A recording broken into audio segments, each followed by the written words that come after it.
Tata Motors light commercial use truckകളിൽ Intra series ഭയങ്കര famous ആണെന്ന് അറിയില്ല. കാരണം Intra V10 ഉണ്ട്, V20 ഉണ്ട്, V30 ഉണ്ട്, V50 ഉണ്ട്. അങ്ങനെ ഒരുപാട് മോഡലുകളുണ്ട്. അതിൻ്റെയൊക്കെ ചില വിശേഷങ്ങൾ നമ്മൾ പങ്കുവച്ചു. ഇനി നമ്മൾ പറയാൻ പോകുന്നത് ടാറ്റ ഇൻട്ര V30 AC എന്ന് പറയുന്ന മോഡലിനെ കുറിച്ചാണ്. അതായത് ടാറ്റ മോട്ടോഴ്സിൻ്റെ പ്രീമിയം ടഫ് എന്ന് പറയുന്ന സീരീസിൽ ഉൾപ്പെടുന്ന ഇൻട്ര V30 AC എന്ന് പറയുന്ന മോഡലിൻ്റെ വിശേഷങ്ങൾ നമുക്ക് വളരെ പെട്ടെന്ന് പങ്കുവെക്കാം. എല്ലാ കൂട്ടുകാർക്കും അവരുടെ പുതിയൊരു വീഡിയോയിലേക്ക് ഹൃദ്യമായ സ്വാഗതം.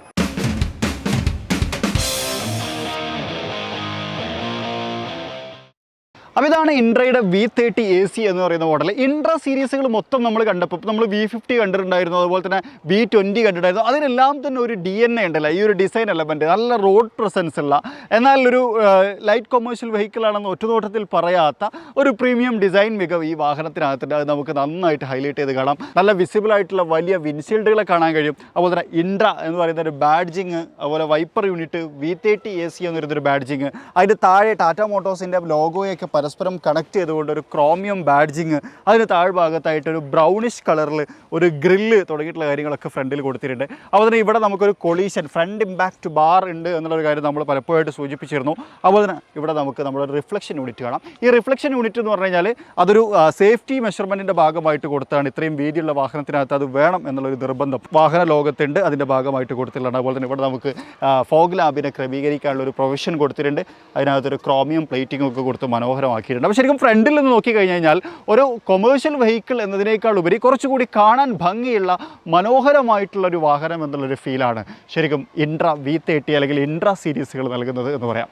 ഒരു കൊമേഴ്ഷ്യൽ വെഹിക്കിളിനെ കുറിച്ച് പറയുന്ന സമയത്ത് അതിൻ്റെ ഏറ്റവും വലിയ ടോക്കിംഗ് പോയിന്റ് സൈഡിൽ എന്ന് പറയുമ്പോഴാണെന്ന് പറയുന്നത്. കാരണം പെയ്ലോഡ് ഏരിയ, ഈ വാഹനത്തിനകത്ത് എത്ര വെയിറ്റ് കൊള്ളാൻ പറ്റും, അതുവഴി എത്ര പ്രോഫിറ്റ് ഉണ്ടാക്കാൻ പറ്റും, അതുവഴി എത്രമാത്രം ബിസിനസ് ചെയ്യാൻ പറ്റും തുടങ്ങിയിട്ടുള്ള കാര്യങ്ങളാണ് പ്രധാനപ്പെട്ട ടോക്കിംഗ് പോയിന്റ്. അപ്പോൾ അതിലേക്ക് ഞാൻ വരാം. ഇവിടെ നമുക്കൊരു മിറർ കൊടുത്തിട്ടുണ്ട്, side view mirror. Electrically controlled ഒന്നുമല്ല, സാധാരണഗതിയിലുള്ള ഒരു കൺട്രോൾ. അതുപോലെ തന്നെ ഇവിടെ നമുക്കൊരു ഇൻഡിക്കേറ്റർ യൂണിറ്റിൻ്റെയും കാണാം. ഡോർ ഹാൻഡിൽസിന് ഒരു രസമുണ്ടല്ലേ, കുഴപ്പമൊന്നുമില്ല, കീട്ട് ലോക്ക് ചെയ്യാൻ പറ്റുന്ന സിസ്റ്റത്തെ കൊടുത്തിട്ടുണ്ട്. അതുപോലെ 14 ഇഞ്ച് റേഡിയൽ ടയറുകളാണ് ഈ വാഹനത്തിനകത്ത് കൊടുത്തത്. അതും അത്യാവശ്യം കൊള്ളാം. അതുപോലെ തന്നെ 175 മില്ലിമീറ്ററിൻ്റെ ഗ്രൗണ്ട് ക്ലിയറൻസും നമുക്കിതിനകത്തുണ്ട് എന്നുള്ളതാണ്. താഴേക്ക് നോക്കിക്കഴിഞ്ഞാൽ എഞ്ചിൻ ഭാഗങ്ങളൊക്കെ നമുക്കവിടെ കാണാം. നല്ല ഗ്രൗണ്ട് ക്ലിയറൻസ് ഒക്കെ ഉള്ളതുകൊണ്ട് എഞ്ചിൻ ഭാഗങ്ങളൊക്കെ നല്ല വൃത്തി കാണാം. ഇതാണ് നമ്മൾ DPF എന്ന് പറയുന്നത്, ഡീസൽ പർട്ടിക്കുലേറ്റ് ഫിൽറ്റർ. അതിൻ്റെ ഒരു കൺട്രോൾ കാര്യങ്ങൾ എക്സോസ്റ്റിലേക്ക് വരുന്നു. അതിനകത്ത് വെച്ചിട്ടാണ് നമ്മൾ മറ്റു കാര്യങ്ങൾ വേർതിരിക്കുന്നതൊക്കെ എല്ലാവർക്കും അറിയാം. അതുപോലെ തന്നെ സസ്പെൻഷൻ നോക്കിക്കഴിഞ്ഞാൽ ഫ്രണ്ടിൽ നമുക്കൊരു 5 ലീഫ് സസ്പെൻഷനാണ് വരുന്നത്. അതുപോലെ ബാക്കിലേക്ക് വരുന്ന സമയത്ത് 8 ലീഫുകൾ, അത് നമുക്കിവിടെ കാണാം. ലീഫുകൾ ഇങ്ങനെ 8ആയിട്ട് ക്രമീകരിച്ചിട്ടുള്ളത്. അതുകൊണ്ട് തന്നെ ഈ ലീഫ് സസ്പെൻഷൻ്റെ ഏറ്റവും വലിയൊരു ഹൈലൈറ്റ് എന്താണെന്ന് വെച്ച് കഴിഞ്ഞാൽ ലോഡ് ഉണ്ടാകുന്ന സമയത്ത് അത് ഭയങ്കര സൂപ്പർ സസ്പെൻഷനായിട്ട് മാറും. ലോഡില്ലാത്തപ്പോൾ ചില റോഡുകളിലൊക്കെ കുറച്ച് ബമ്പി ആയിട്ടുള്ള ഒരു ഫീലും കിട്ടും, അതായത് കുറച്ച് ഇങ്ങനെ ചാടിക്കൊണ്ടിരിക്കുന്ന ഒരു ഫീല് കിട്ടും എന്നുള്ളതാണ്. ഇതാണ് ഈ വാഹനത്തിൻ്റെ പേലോഡ് ഏരിയ. ഇൻട്ര സീരീസുകളെ തരംതിരിക്കുന്നത് ഇതിൻ്റെ പേലോഡ് അനുസരിച്ചാണ് എന്ന് വേണമെങ്കിൽ പറയാം. അതായത് ഇപ്പോൾ നമ്മൾ കണ്ടുകൊണ്ടിരിക്കുന്ന V30 1300 കിലോഗ്രാം പേലോഡ് കപ്പാസിറ്റി, അത് 1.3 ടൺ കപ്പാസിറ്റി ഉള്ളൊരു വാഹനമാണ്. പിന്നെ അതുപോലെ തന്നെ ടോപ്പിലേക്ക് വരുന്ന സമയത്ത് 1500 വരുന്നുണ്ട്, 2000 വരുന്നുണ്ട്. യോധ നമ്മൾ കണ്ട് 2000 ആയിരുന്നു. അപ്പം കൊള്ളാം അല്ലേ. പിന്നെ അതുപോലെ തന്നെ 5.3 ഫീറ്റ് വീതിയും 8.8 ഫീറ്റ് നീളവുമുള്ള ഒരു പേലോഡ് ഏരിയയാണ് ഇതിനകത്ത് വന്നിട്ടുള്ളത്.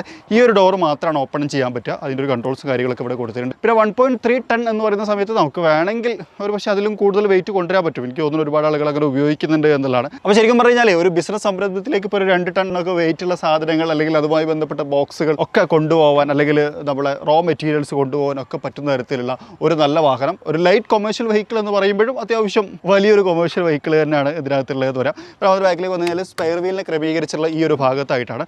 അതും ഇപ്പോൾ തൽക്കാലം നമ്മൾ ടെമ്പററി നമ്പർ പ്ലേറ്റ് വെച്ചിട്ടുണ്ട്, ഷൂട്ടിന് വേണ്ടിയിട്ട് വെച്ചാണ്.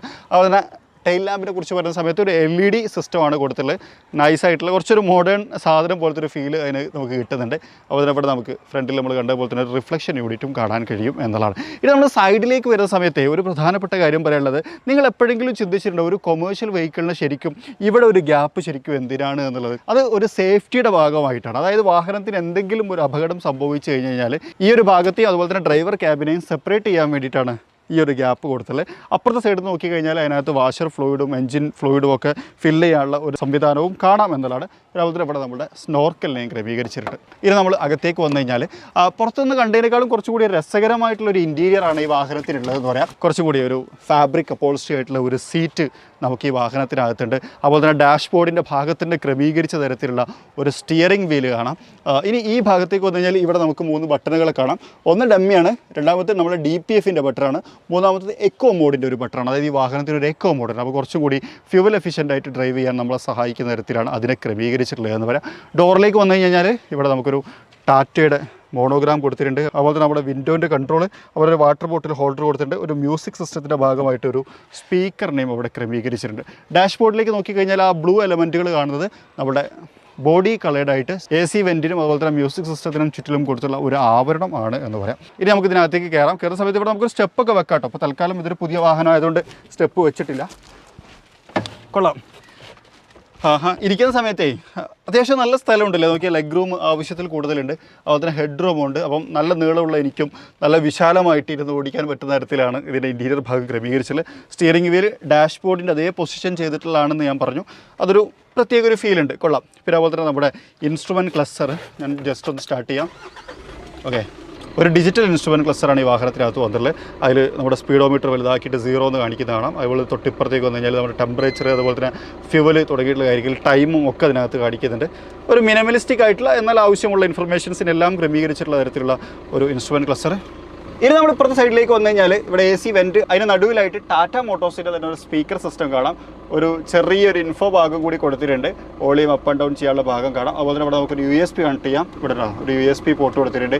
അതേപോലെ തന്നെ തൊട്ടിപ്പുറത്ത് നമുക്കൊരു ഓക്സിൻ്റെ ബട്ടണും കൊടുത്തിട്ടുണ്ട്. അത് കൺട്രോൾ ചെയ്യാൻ പറ്റുന്ന തരത്തിൽ ഒരു ചെറിയ ഇൻഫർടൈൻമെൻറ്റ് സിസ്റ്റം. താഴേക്ക് വന്നു കഴിഞ്ഞാൽ AC കൺട്രോളാണ്. ഒരു കൊമേഴ്ഷ്യൽ വെഹിക്കിളിൽ, അത് പ്രത്യേകിച്ച് ഒരു ലൈറ്റ് കൊമേഴ്ഷ്യൽ വെഹിക്കിളിൽ ഒരു AC ഒക്കെ നല്ലതാണല്ലോ. കാരണം ഇപ്പോൾ നമ്മുടെ നാട്ടിൽ ടെമ്പറേച്ചർ കൂടിക്കൊണ്ടിരിക്കുന്ന ആ വിഷയം നമ്മൾ നേരത്തെ പറഞ്ഞിട്ടുണ്ടായിരുന്നു. അതുപോലെ തന്നെ നമ്മളുടെ ഒരു യൂസർ കൺവീനിയൻസ് എന്നുള്ള രൂപത്തിൽ ഇവിടെ നമുക്കൊരു USB പോർട്ട് കൊടുത്തിട്ടുണ്ട്. അതുപോലെ തന്നെ ഇത് നമ്മുടെ ട്രാൻസ്മിഷൻ ഒരു 5 സ്പീഡ് ട്രാൻസ്മിഷനാണ്. ഇത് ഭയങ്കര സിമ്പിളാണ് കേട്ടോ. നമുക്ക് വളരെ ഈസി ആയിട്ട് അങ്ങോട്ടും ഇങ്ങോട്ടും മാനേജ് ചെയ്യാൻ പറ്റുന്ന തരത്തിലാണ് ക്രമീകരിച്ചിട്ടുള്ളത്. അതെനിക്ക് ഇഷ്ടപ്പെട്ടു. ഒരു 215 mm ഡയമീറ്ററുള്ള ഒരു ക്ലച്ചിലേക്കാണ് ഇത് കണക്ട് ചെയ്തിട്ടുള്ളത്. അതുകൊണ്ട് തന്നെ നല്ല വിശാലമായിട്ടുള്ള ഒരു ക്ലച്ച് സിസ്റ്റം ഉണ്ട് എന്ന് പറയാം. പിന്നെ അതുപോലെ തന്നെ ഈ സ്റ്റിയറിംഗ് വീലിൻ്റെ കാര്യം കൂടി എടുത്ത് പറയേണ്ടതാണ് കേട്ടോ. ഒരു പവർ അസിസ്റ്റഡ് സ്റ്റിയറിംഗ് വീലാണ്. പക്ഷേ ഭയങ്കര സിമ്പിളാണ്. നമുക്ക് ഒരു വിരലിട്ട്, ഞാൻ ഇപ്പോൾ ഒരു വിരലിട്ട് ഇരിക്കുന്നു നോക്കിയാൽ ഭയങ്കര സിമ്പിളായിട്ടുള്ള ഒരു സ്റ്റിയറിംഗ് വീല്. അത് പ്രത്യേകം എടുത്ത് പറയേണ്ട ഒരു കാര്യമാണ്. പിന്നെ അതുപോലെ തന്നെ ക്യാബിൻ ശ്രദ്ധിച്ച് കഴിഞ്ഞാൽ നമുക്ക് ഇതിലൂടെ പാസീവ് ത്രൂ പോലെ എന്ന് പറയാൻ പറ്റുന്ന തരത്തിലുള്ള ഒരു ക്യാബിനാണ്. ഇവിടെ നമുക്കൊരു ഹാൻഡ് ബ്രേക്ക് കൊടുത്തിട്ടുണ്ട്. അപ്പോൾ ഇവിടെ വലിയ തടസ്സങ്ങളൊന്നും ഇല്ലാത്തതുകൊണ്ട് അങ്ങോട്ടും ഇങ്ങോട്ടും നീങ്ങിയിരിക്കുന്നതിനൊന്നും വലിയ ബുദ്ധിമുട്ടില്ല. പിന്നെ അതുപോലെ തന്നെ ഇതിൻ്റെ പൊസിഷൻ ശ്രദ്ധിച്ച് കഴിഞ്ഞാൽ നിങ്ങൾക്ക് മനസ്സിലാവും. നമുക്ക് വേണമെങ്കിൽ ഇവിടെ കിടക്കുന്നതിനും വലിയ ബുദ്ധിമുട്ടൊന്നുമില്ല. 3 ആളുകൾക്ക് ഇരിക്കാൻ പറ്റുമോ എന്ന് വെച്ച് കഴിഞ്ഞാൽ ഒന്ന് അഡ്ജസ്റ്റ് ചെയ്ത് കഴിഞ്ഞാൽ ഇതിമേൽ ഒരാൾക്ക് ഇരിക്കാം. അത്രയാണ് എനിക്ക് തോന്നിയിട്ടുള്ളത്. പിന്നെ ഹെഡ് റെസ്റ്റും കാര്യങ്ങളൊക്കെ ഉണ്ട്. അഡ്ജസ്റ്റബിൾ ഒന്നുമല്ല, അതുപോലെ തന്നെ സെറ്റ് ചെയ്ത തരത്തിലാണ് വന്നുള്ളത്. ഇവിടെ നമുക്കൊരു റിയർ വ്യൂ മിറർ, അതുപോലെ തന്നെ ഒരു റീഡിംഗ് ലാമ്പ് തുടങ്ങിയിട്ടുള്ള കാര്യങ്ങളാണ്. ഇവിടെ മാത്രമാണ് ഷെയ്ഡ് കൊടുത്തിട്ടുള്ളത്. അതിനകത്ത് മിററും കാര്യങ്ങളൊന്നുമില്ല. കാരണം സൗന്ദര്യം നോക്കി ഉപയോഗിക്കേണ്ട ഒരു വണ്ടിയൊന്നുമല്ലല്ലോ. പിന്നെ അതുപോലെ തന്നെ ഇവിടെ ഒരു പിടുത്തം കൊടുക്കാനുള്ള ഒരു ഗ്യാപ്പ് കൊടുത്തിട്ടുണ്ട്. പിടുത്തം ഇവിടെ കൊടുത്തിട്ടുണ്ട്. ഇവിടെ വേണമെങ്കിൽ നമുക്കൊരു പിടുത്തം വെക്കാവുന്നതാണ് എന്നാണ് ഞാൻ മനസ്സിലാക്കുന്നത്. ലോക്കബിൾ ആയിട്ടുള്ള ഒരു ഗ്ലോ ബോക്സും ഈ വാഹനത്തിനകത്ത് കൊടുത്തിട്ടുണ്ട്. ഇത്രയാണ് പ്രധാനമായിട്ടും നമുക്ക് ഈ ഒരു വാഹനത്തെക്കുറിച്ച് പറയാനുള്ളത്. പിന്നെ ഇവിടെ നമുക്കൊരു സ്റ്റോറേജ് സ്പേസ് ഉണ്ട് കേട്ടോ. ഒരു എന്തെങ്കിലും ചെറിയ സാധനങ്ങളൊക്കെ പെട്ടെന്ന് വെക്കാൻ പറ്റുന്ന തരത്തിൽ ക്രമീകരിച്ചിട്ടുള്ള ഒരു സംഭവമാണ്. ഇതിലാണ് നമുക്ക് ഈ ഒരു വാഹനത്തെ മൊത്തം നോക്കി കാണുന്ന സമയത്ത് പറയാനുള്ളത്. ഇനി നമ്മളിതിൻ്റെ എഞ്ചിനെ കുറിച്ച് പറയുകയാണെങ്കിൽ 70 HP പവർ ഉൽപ്പാദിപ്പിക്കുന്ന 140 Nm ടോർക്ക് ഉൽപ്പാദിപ്പിക്കുന്ന ഒരു 1.5 ലിറ്റർ BS6 എഞ്ചിനാണ് ഈ വാഹനത്തിൻ്റെ കരുത്ത് എന്ന് പറയുന്നത്. ഇനി നമുക്കിതൊന്ന് ഓടിച്ചു നോക്കിയിട്ട് ബാക്കി പറഞ്ഞാലോ? ഓടിച്ചു നോക്കാം. അപ്പോൾ നമ്മളെ ടാറ്റയുടെ V30 AC ഒന്ന് ഓടിക്കാൻ വേണ്ടി എടുത്തിരിക്കുകയാണ്. ഇൻട്രാ സീരീസ് എന്ന് പറഞ്ഞു കഴിഞ്ഞാൽ ടാറ്റ മോട്ടോഴ്സിൻ്റെ ഒരു ലൈറ്റ് കൊമേഴ്ഷ്യൽ വെഹിക്കിൾ സീരീസുകളാണ്. അതായത് നമ്മൾ നേരത്തെ പറഞ്ഞിട്ടുണ്ടായിരുന്നു. അതിൽ എനിക്ക് തോന്നുന്നു V10 കഴിഞ്ഞ് കഴിഞ്ഞാൽ പിന്നെ V20 പിന്നെയാണ് V30 വരുന്നത്. അപ്പോൾ മൂന്നാമത്തെ സെഗ്മെൻറ്റ് 1300 കിലോഗ്രാമാണ്. ഇപ്പം നമ്മളിതിനകത്ത് വെയിറ്റ് കയറ്റിയിട്ടില്ല. അതുകൊണ്ട് തന്നെ കുറച്ച് ഒന്ന് ഒരു ഇളക്കം നമുക്ക് ഇതിനകത്ത് ഫീൽ ചെയ്യാം.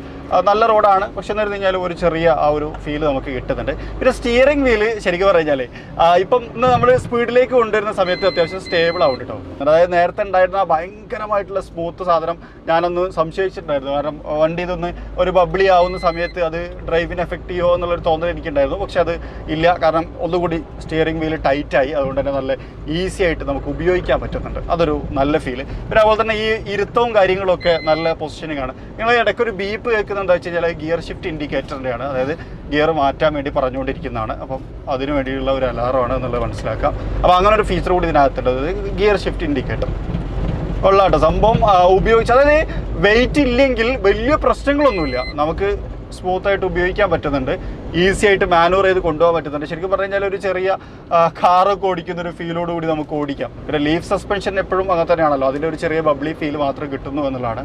ശരിക്കും ഈ സ്റ്റിയറിങ്ങിൻ്റെ പൊസിഷനും നൈസ് അല്ലേ? നമുക്കതൊരു വേറെ ഫീൽ കിട്ടുന്നുണ്ട് അല്ലേ? അത്യാവശ്യം നല്ല സ്പീഡിലേക്കൊക്കെ നമുക്ക് കൊണ്ടുവരാൻ പറ്റുന്നുണ്ട്. ഞാനിപ്പോൾ ഏകദേശം 60 കിലോമീറ്റർ സ്പീഡിലാണ് ഓടിക്കുന്നത്. അങ്ങോട്ട് വരുമ്പോഴേക്കും കൂടുതൽ ടൈറ്റ് ആവുന്നു സ്റ്റിയറിംഗ് വീല്. അത് നൈസ്, അടിപൊളി. പിന്നെ ഈ വാഹനത്തിൻ്റെ വില എത്രയാണെന്ന് ചോദിച്ചു കഴിഞ്ഞാൽ 7 ലക്ഷം രൂപ മുതലാണ് ഇതിൻ്റെ വില സ്റ്റാർട്ട് ചെയ്യുന്നത്. അപ്പം ഡീറ്റെയിൽ ആയിട്ട് അറിയണമെന്നുണ്ടെങ്കിൽ നിങ്ങൾക്ക് നിയറസ്റ്റ് ആയിട്ടുള്ള ടാറ്റ മോട്ടോഴ്സിൻ്റെ കൊമേഴ്ഷ്യൽ വെഹിക്കിളിൻ്റെ ഡീലർഷിപ്പുമായിട്ട് ബന്ധപ്പെടാം. മറ്റേതല്ല കേട്ടോ, കൊമേഴ്ഷ്യൽ വേറെയാണ്.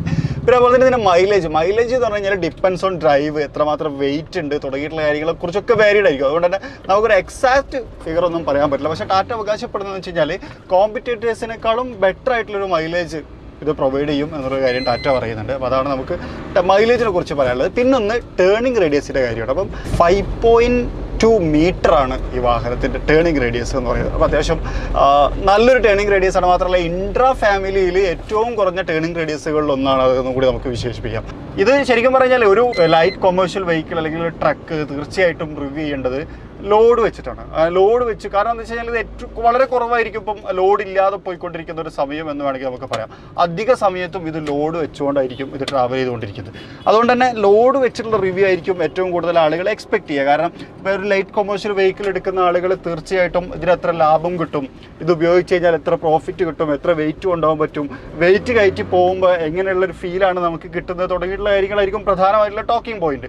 അപ്പം അതറിയണമെന്നുണ്ടെങ്കിൽ തീർച്ചയായിട്ടും ലോഡ് തന്നെ കയറ്റി പോകണം. അപ്പോൾ അതുകൊണ്ട് ഞാനൊരു കാര്യം ചെയ്യാൻ ഉദ്ദേശിക്കുന്നത് വെച്ച് കഴിഞ്ഞാൽ അടുത്തൊരു വീഡിയോയിൽ നമുക്കൊരു ലോഡ് വെച്ചുകൊണ്ടുള്ള ഒരു റിവ്യൂ ചെയ്യാം. ഒപ്പം നമുക്ക് ഈ ലോഡ് ഉപയോഗിച്ചുകൊണ്ട് സ്ഥിരമായിട്ട് ഈ വാഹനം ഉപയോഗിക്കുന്ന ഒരാളെയും കൂടി കൊണ്ടുപോകാം. അപ്പം അങ്ങനെ സംസാരിക്കുന്ന സമയത്ത് അയാളുടെ എക്സ്പീരിയൻസും നമ്മളുടെ അനുഭവങ്ങളും ഒക്കെ ചേർത്തിട്ട് ഭയങ്കര യൂസ്ഫുൾ ആയിട്ടുള്ള ഒരു വീഡിയോ നമുക്ക് ക്രിയേറ്റ് ചെയ്യാം എന്ന് നമ്മൾ വിചാരിക്കുന്നുണ്ട്.